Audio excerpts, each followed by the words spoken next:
ഞാൻ absolutely enjoy ചെയ്തിരുന്നു. Dancing Mohiniyattam was absolute bliss for me. അതിൽ കൂടി എനിക്ക് പലതും എക്സ്പ്രസ് ആൻഡ് ഇമോട്ട് ചെയ്യാൻ കഴിഞ്ഞു.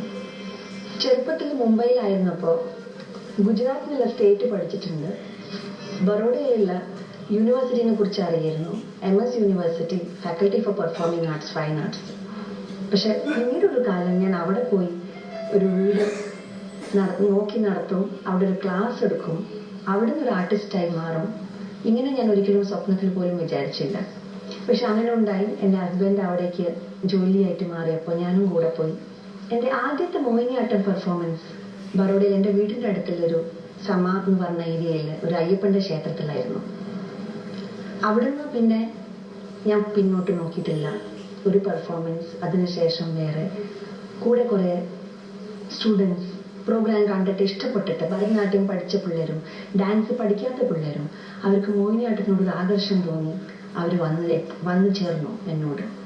അവരെ ഞാൻ മോഹിനിയാട്ടം പഠിപ്പിക്കാനും തുടങ്ങി. അങ്ങനെ ഇന്നിപ്പോൾ ഒരു ഇൻസ്റ്റിറ്റ്യൂട്ട് നടത്തുന്നുണ്ട്. ഇൻസ്റ്റിറ്റ്യൂട്ടിൻ്റെ പേര് Nrithyodaya school of classical dance.